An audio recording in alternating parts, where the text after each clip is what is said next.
Medicine Pro A to J, Medicine Pro A to J, Medicine Pro A to J. এই যেতে আপনি কি ঘুম পাড়তেছেন নাকি? হ্যাঁ, ঘুম পারবো না তো কি করব? ঔষধের রিভিউ আছে, দিব কি না? না, আপনি ওষুধ দিবেন না। কেন ওষুধের রিভিউ দিব না? কেন কিছু ওষুধের ধারণা জানতে পারলে তাহলে তো কিছু ধারণা থাকবে। আপনি ঠিক বলছেন, কিন্তু ওনার লাইক, শেয়ার, ফলো, সাবস্ক্রাইব, ঘন্টা, বেল বাটন, টিকমার্ক অল দিয়ে রাখেন না তো, কারণ এগুলো দিতে তো টাকা পয়সা লাগে না।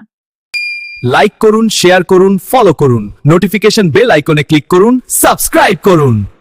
পাইরালজিন, জেনেরিক নেম প্যারাসিটামল। সংক্ষিপ্ত বিবরণ।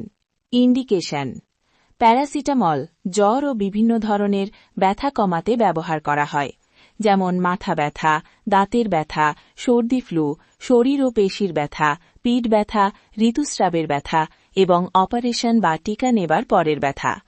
ফার্মাকোলজি: প্যারাসিটামল মস্তিষ্কে কাজ করে, ব্যথা ও জ্বর কমায়।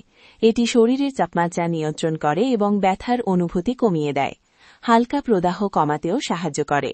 মাত্রা ও প্রয়োগবিধি: প্রাপ্তবয়স্করা সাধারণত 4 থেকে 6 ঘণ্টা পর 1 থেকে 2টি ট্যাবলেট খেতে পারেন।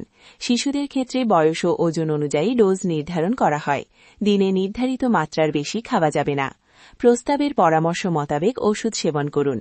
সবসময় ডাক্তারের পরামর্শ অনুযায়ী ওষুধ খাওয়া উচিত। নিজের ইচ্ছামতো ডোজ বাড়ানো বা কমানো ঠিক নয়। মিথস্ক্রিয়া: অ্যালকোহল বা কিছু ওষুধের সাথে প্যারাসিটামল খেলে লিভারের ক্ষতি হতে পারে, তাই অন্য ওষুধ খেলে আগে ডাক্তারকে জানানো জরুরি। প্রতিনির্দেশনা: যাদের প্যারাসিটামলে অ্যালার্জি আছে বা আগে সমস্যা হয়েছে তাদের জন্য এই ওষুধ ব্যবহার করা উচিত নয়। পার্শ্ব প্রতিক্রিয়া: সাধারণত পার্শ্ব প্রতিক্রিয়া কম হয়, তবে কখনো কখনো বমি ভাব, ত্বকে ফুসকুড়ি বা অ্যালার্জি হতে পারে। গর্ভাবস্থা ও স্তন্যদান: গর্ভাবস্থায় প্রয়োজন হলে ডাক্তার পরামর্শে ব্যবহার করা যায়, তবে সতর্ক থাকা ভালো। অতিরিক্ত মাত্রার প্রভাব: অতিরিক্ত খেলে বমি, পেটে ব্যথা এবং গুরুতর ক্ষেত্রে লিভারের ক্ষতি হতে পারে, তাই নির্ধারিত ডোজ মেনে চলা জরুরি।